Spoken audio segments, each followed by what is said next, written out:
عامر قلبك بالحب. رحمتullah کیا تھا ان کے پاس؟ بھائی مادی اعتبار سے کچھ تھا، درویش فقیر آدمی، لیکن ایمانی اعتبار سے، روحانی اعتبار سے وہ سب کچھ ان کے پاس تھا جو بڑے بڑے بادشاہوں کے پاس نہیں. میرے دوستو، اکبر بادشاہ سے ٹکر لینا یہ کوئی معمولی کھیل نہیں ہے، معمولی بات نہیں ہے. جیل بھی گئے لیکن اپنے حق کے دعوے سے اور دین کو اجاگر کرنے، فروغ دینے کے مشن سے باز نہیں آئے. میرے دوستو، وہ اخلاص، للہیت کی طاقت ہے، وہ جرأت ایمانی، دین پر استقامت ہے. حضرت مجدد الفسانی اللہ قبر پہ کروڑوں رحمت نازل فرمائے کہ اگر وہ نہ ہوتے آج اسلام میں دین زندہ نہیں رہتا، یہاں آج ہمارے ملک میں دین کا نام و نشان نہیں ہوتا. میرے دوستو، بادشاہ بگڑ گیا تھا. بادشاہ کے دین پر عوام بھی ہوا کرتی ہے، عوام بادشاہ کے دین پر ہوتی ہے. بادشاہ بگڑ گیا، اگر کوئی بادشاہ کے بگاڑ کو سدھارنے والا نہیں ہوتا، پوری قوم بگڑ جاتی اور سلسلہ چلتا. آج کوئی بھی سدھرا نہیں ملتا، دین اسلام کا نام و نشان باقی نہیں رہ جاتا. وہ کام کیا. اور آگے سنو، مولانا احمد اللہ گجرات کے، یہ حضرت مولانا احمد اللہ جو بڑے مقرر ہوئے ابھی ماضی قریب میں، وہ مراد نہیں، انگریز کے وقت میں تھے. گجرات کے ماشاءاللہ گجراتی علماء نے بڑے بڑے کارنامے کیے ہیں. گجراتیوں کو بھی جاننے کی ضرورت ہے، ناز بھی کریں اور خود اپنے آپ کو ایسے کاموں کے لیے تیار بھی کریں. ماشاءاللہ ہیں ابھی بھی گجرات کے بڑے بڑے علماء. اور ہمارے حضرت رئیس جو ہے، میں گجرات میں کہتا ہوں کہ ایک گجراتی عالم نے ایسا کام کر دیا، صدیاں گزر جائیں گی، گجراتی قوم فخر کرتی رہے گی، لیکن ایسا آدمی نہیں ملے گا. اللہ حضرت رئیس جامعہ کی عمر میں برکت عطا فرمائے، حیات دراز فرمائے، صحت و عافیت عطا فرمائے، ان کے مشن کام کو اور آگے بڑھائے. اور ہم لوگ جو لگے ہوئے ہیں، اللہ ہمارے لگنے کو ان کی برکت سے قبول بھی فرمائے. حضرت مولانا احمد اللہ تھے گجرات کے، انگریز کے زمانے میں. عجیب واقعہ، ایک انگریز آدمی تھا، بڑا افسر تھا، اس کو عربی سیکھنے کا شوق ہوا. یہ عالم تھے، ان کے پاس آیا، کہا کہ آپ مجھے عربی سکھا دیں. انہوں نے عربی سکھا دی. اب استاد شاگردی کا رشتہ ہو گیا. لیکن ہوا آزادی کی تحریک چلی، آواز لگائی جانے لگی آزادی کی، علماء اس میں شریک ہوئے. اس تحریک آزادی میں یہ حضرت مولانا احمد اللہ گجراتی بھی شریک ہو گئے. سرکار کی طرف سے، انگریزی حکومت کی طرف سے اعلان ہو گیا، وارنٹ جاری ہو گئی. یہ سب آزادی کی تحریک میں حصہ لینے والے مولویوں کو پھانسی کے تختے پہ لٹکاؤ، ان کا بھی نام آ گیا. پھانسی دی جانے والی، وہ انگریز افسر تھا، اس کے پاس یہ وارنٹ آئی. وہ پریشان ہو گیا، بھائی اور مولویوں کو چھوڑو، یہ مولانا تو میرے استاذ، انگریز اتنا خیال کرتے. میرے دوستو، بعضوں نے یہاں تک کہا ہے کہ آج ان انگریزوں کے اندر، ان غیروں کے اندر جو کچھ ہماری اچھی چیزیں تھی انہوں نے لے لی ہیں. جو کچھ ہماری اچھی چیزیں ان میں اگر لے لی ہیں، کاش کہ اگر ان میں ایمان آ جائے تو ہم سب سے بھی افضل ہو جائے. ہمارے اخلاق، ہماری اچھی صفات غیروں نے اپنائی اور ہم صرف ایمان کلمہ ڈنڈورا پیٹ رہے، اس کے تقاضے کو پورے کرو. اللہ کا شکر ادا کرو، ایمان دیا، اس کی قدردانی کریں، اس کو اور مضبوط سے مضبوط کریں، ایمان کو کامل مکمل کریں. اس کے لیے حدیثوں میں پڑھتے رہتے ہیں، جو اسباب ذرائع طریقے ہیں وہ سنتے رہتے ہیں، ان کو اختیار کریں. حضرت احمد اللہ گجراتی تھے، انگریزی افسر تھا، پریشان ہو گیا کیا کریں. ان کے پاس ایسی وارنٹ، اب ان کو کیسے بچائیں. آ کے کہنے لگے، حضرت آپ تو میرے استاذ، دیکھو تحریک آزادی میں آپ شامل ہیں، آپ کا نام پھانسی دیے جانے والے لوگوں میں آ چکا، آپ صرف اتنا کہہ دو کہ میں اس تحریک آزادی میں شامل نہیں ہوں. آپ کام کریں نہ کریں بات کی بات، آپ بس اتنا کہہ دو کہ میں اس تحریک آزادی میں شامل نہیں ہوں، بس آپ کا نام میں اس لسٹ سے نکال دوں گا. اللہ اللہ، کیا جواب دیا ہے. کہنے لگے، ارے تم میرا نام اپنی لسٹ سے نکال دو گے، لیکن جہاں میں نے یہ کیا، میرا اللہ بھی میرا نام اپنی لسٹ سے نکال دے گا. میں تمہارے لسٹ میں شامل نہ ہوں، میں تمہارے پھانسی کے پھندے پر آ جاؤں، پھانسی کے تخت لٹک جاؤں، پھندا گلے میں ڈال لوں، لیکن میں اپنا نام اللہ کے دفتر سے نکلوانا نہیں چاہتا. یہ ہے استقامت میرے دوستو، یہ ہے استقامت. جان کا نذرانہ پیش کر دینا گوارا کر لیا لیکن انگریزوں کا ساتھ دینا گوارا نہیں کیا.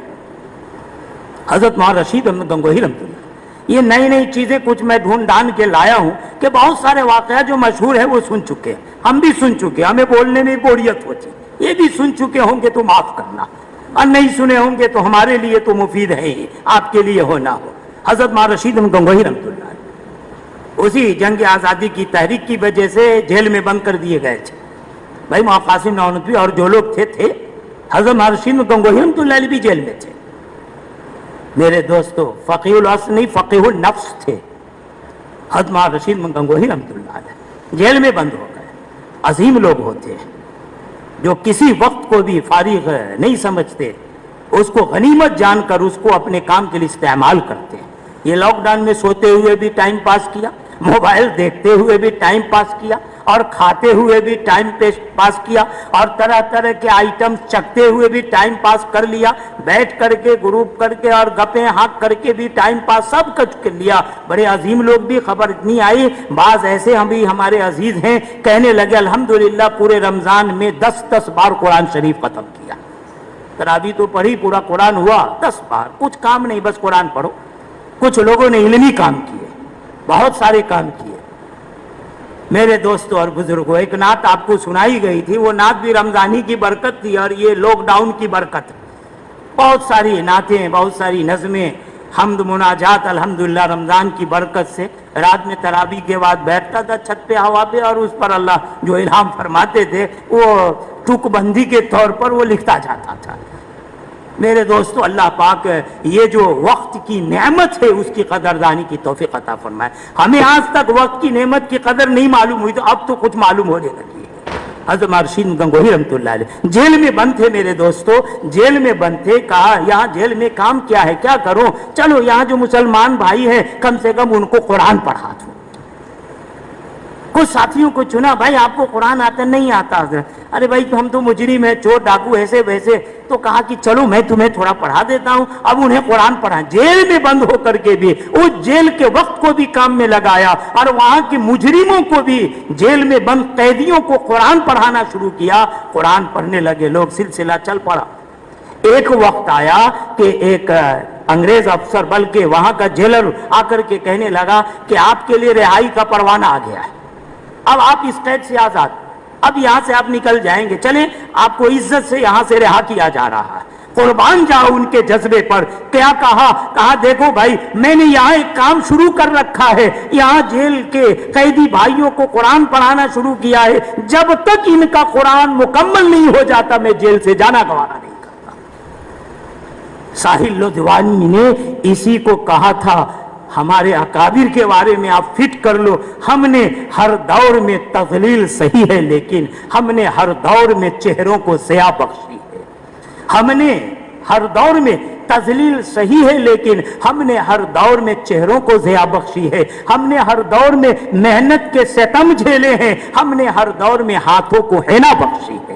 یہ ہمارے اسلاف کی شان تھی، پہچان تھی. میرے دوستوں اور بزرگوں، آج قبلہ نما استقامت کی ضرورت ہے. حضرت علی میاں ندوی رحمۃ اللہ علیہ ایک واقعہ بیان فرماتے ہیں کہ ایک سفر میں تھے وہ، اور گاڑی پر تھے. وہ گاڑی ادھر سے ادھر رخ بدلتی تھی، مختلف علاقوں سے گزرتی تھی، لیکن نماز کے لیے سمت قبلہ معلوم کرنے کے لیے جو قبلہ نما رکھے ہوئے تھے وہ قبلہ ہمیشہ صحیح قبلہ ہی بتاتا تھا. قبلہ نما وہ اعلیٰ، کبھی بھی وہ قبلہ نما غلط سمت غلط رخ نہیں بیاتا. گاڑی کے پھرنے، ادھر ادھر سے گزرنے، سمت بدلنے کی اس قبلہ نما ایک بے جان آلے کو کوئی پرواہ نہیں ہوتی تھی.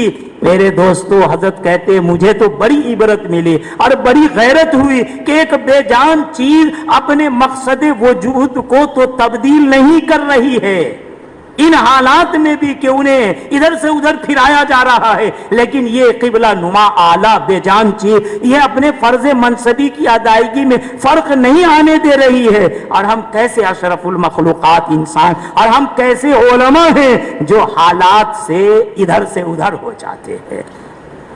چلے چلو ادھر کو ہوا ہو جدھر کی.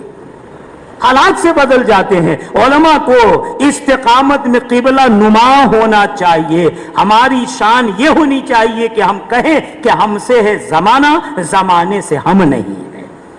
زمانہ ہم سے قائم، ہم زمانے سے نہیں. یہ ہمارا دین ہے جس کا علم اللہ نے ہم کو عطا فرمایا، اس پر اللہ کا شکر ادا کرو.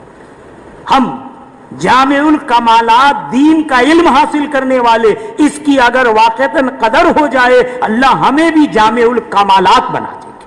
دین عظیم کی خصوصیات، یہ ہمارا دین بڑا جامع، بڑا ہماگیر ہے، عقل و فطرت سے ہم آہنگ. یہ آج کے حالات میں ہمارے دین پر اعتراض ہو رہا، ہمارے علم پر اعتراض ہو رہا ہے. میرے دوستو، ہمارا دین تمام شریعتوں کو خلاصہ اور تمام حکمتوں کا گلدستہ ہے. اور سنو، اسلام میں کوئی خیر ایسا نہیں ہے جو دنیا والوں کے یہاں بہت زیادہ ہو اور یہاں اس کی کمی ہو، بلکہ اسلام نے دنیا کے سارے خیر کو سمیٹا ہے. ہر خیر کا جامع یہ ہمارا دین اسلام، ہر خیر کی رہنمائی ہے اس دین میں، ہر شر سے اس دین میں ممانعت کی گئی ہے. اور اسی کو قرآن نے کہا اس لیے کہ یہ دین ہے وہ جس کو دین فطرت کہا گیا ہے. فطرت کا جو بھی تقاضا ہوا، صحیح فطرت کا اگر مسخ نہیں ہے تو وہ تقاضا ہمارے دین میں موجود ہے. فطرت اللہ التی فطر الناس علیہا، یہ وہ اللہ کی بنائی ہوئی فطرت، دین فطرت جس پر اللہ نے لوگوں کو پیدا کیا. لا تبدیل لخلق اللہ، اللہ کی اس فطری دین کو جو اللہ نے بنایا ہے اسے کوئی بدل نہیں سکتا ہے. ہزار مٹانے والے آئے، مٹ گئے، لیکن یہ دین آج بھی قائم ہے، انشاءاللہ قیامت تک قائم. لا تبدیل لخلق اللہ ذالک الدین القیم، یہی قائم رہنے والا یا سیدھا دین ہے. دونوں ترجمہ کر سکتے ہیں، مستقیم ہے، سیدھا ہے اور ہمیشہ قائم رہنے والا. ولکن اکثر الناس لا یعلمون، لوگ جو اعتراض کر رہے ہیں اس لیے کہ جاہل ہے، اس دین کی حقانیت، سچائی، صداقت کو نہیں جانتے. ہمارے نبی نے کہا، زید بن ارقم کی روایت ہے، ما ترکت من خیر الا وقد امرتکم بہ، کہ میں نے کوئی خیر نہیں چھوڑا مگر میں نے اس کا تمہیں حکم دے دیا. کوئی شر نہیں چھوڑا، ما ترکت من شر الا وقد نہیتکم عنہ، جس سے میں نے تمہیں منع نہیں کر دیا ہو. دیکھو مقاصد شریعت، کل بات آئی تھی، وہ 5 ایمان ہے، عقائد ہے، عبادات ہے، معاملات، معاشرت. یہ بات امام غزالی رحمۃ اللہ علیہ مقاصد شریعت کی تقسیم کر کے یہ 5 چیزیں بتائی تھی، اور بعد کے علماء نے اور کو بیان کیا. عقائد ہے، عبادات ہے، معاشرت ہے، اخلاق ہے، معاشرت اور معاملات ہیں. یہ 5 چیزیں، لیکن زمانے کے تقاضے کے اعتبار سے جزوی طور پر کچھ اضافے بھی آپ کر سکتے ہیں. آج کے زمانے کے تقاضے کے مطابق اس میں جزوی اضافہ کر لے، رسومات کو برحال بھائی شامل کر لیں گے، کلی طور پر تو ہے، لیکن جزوی طور پر رسومات جیسے شادی ہے، بیاہ ہے، غم ہے، خوشی ہے، یہ سب معیشت ہے اور سیاست ہے. یہ ساری جامعیت ہمارے دین میں پائی جا رہی ہے. ہمارا دین ہر ایک کی مکمل رہنمائی کرتا ہے. ہمیں ان مقاصد کا تفصیلی علم رکھنے کی ضرورت ہے اور زمانے سے مرعوب نہیں ہونا، احساس کمتری میں نہیں پڑنا ہے، ہر دم چوکنا رہنا، حالات سے باخبر رہنا ہے. اس لیے کہ اگر ہم باخبر نہ رہے تو بے خبری کبھی ہلاکت کا بھی سبب بن جاتی ہے.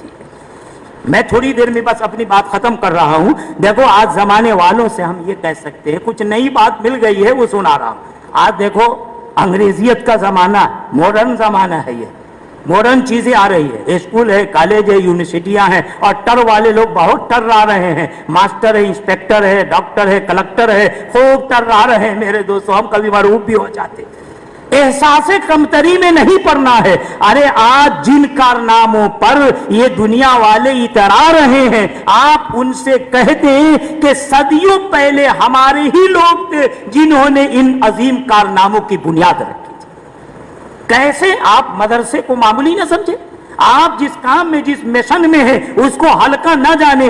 آپ بتاؤ زمانے والوں کو کہ صحابہ سے مشورے کے لیے ہمارے نبی آقا مولا مسجد نبوی میں جو میٹنگ کرتے تھے، جو مجلس منعقد کرتے تھے، وہ مسجد نبوی کی نبی کی مجلس دنیا کی پہلی پارلیمنٹ تھی. یہ پارلیمنٹ جہاں گدھے خچر آ جائیں، وہ عظیم انسان تھے. ہمارے نبی کی مسجد نبوی کی وہ نبوی مجلس اور میٹنگ دنیا کی پہلی پارلیمنٹ، اور حضور اور حضرت زبیر کے پاس کتابوں میں آتا بھائی کافر لوگ بھی امانتیں رکھتے تھے نا،